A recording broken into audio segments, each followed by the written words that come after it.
ఉద్రిక్త వాతావరణం నెలకొంది. తెలుగు రాష్ట్రాల నుంచి దర్శనానికి వెళ్లిన కొందరు అయ్యప్ప భక్తులు స్థానిక దుకాణదారుల మధ్య జరిగిన వాగ్వాదం ఉద్రిక్తతలకు దారితీసింది.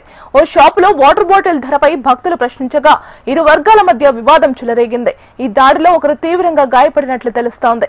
పరిస్థితిని అదుపులోకి తెచ్చేందుకు పోలీసులు అక్కడికి చేరుకుని భక్తులను, వ్యాపారులను అక్కడి నుంచి పంపించే ప్రయత్నం చేశారు. అయితే కొందరు భక్తులు పోలీసుల చర్యలపై అసంతృప్తి వ్యక్తం చేస్తూ నిరసన తెలిపారు.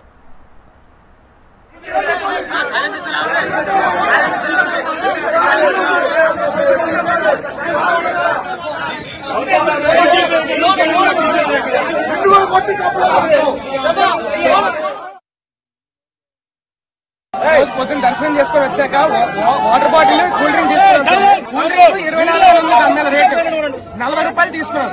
వద్దులేండి 24 కదా అని అన్నా, లేదు 40 అన్నాడు. సరే వద్దులేండి అని చెప్పేసి డబ్బులు అడిగా. చిల్లర అడుగుతుంటే వాళ్ళు ఇవ్వట్లేదు. చిల్లర అడిగితే ఇవ్వకుండా రివర్స్ లో నువ్వు మొగడు అన్నట్టు తమిళ్లో చెప్పి మీసం తిప్పి చూపిస్తున్నాను నాకు ఇట్లా అని. నెక్స్ట్ ఆ బిర్యానీ బేసిన్ ఉంటది కదా, దాన్ని తీసుకుని కొట్టినట్టు మీదకి వచ్చాడు. నేను పోలీస్ కి డైల్ చేసి బ్యాగ్ లోపల ఇంకా మాట్లాడి బ్యాగ్ లోపల పెడుతున్నా. ఇట్లా ఇప్పుడు పోలీస్ ఆటోమేటిక్ గా 100 చేస్తే వాళ్ళు వింటారు కదా మనం ఇక్కడ ఏం జరుగుతుందని. లోపల పెట్టా వాటి బాటిల్ తీసుకొని ముఖం మీదకి వచ్చేసి వాళ్ళు నలుగురు గుండాలు లోపలికి వచ్చి ఫ్రిడ్జ్ లో ఉన్న గాజు గ్లాస్ బాటిల్ తీసుకొచ్చి నా నెట్ మీద వేసి వాళ్ళకి కావాలని తెంపేసి నా మీదకి వచ్చారు స్వామి.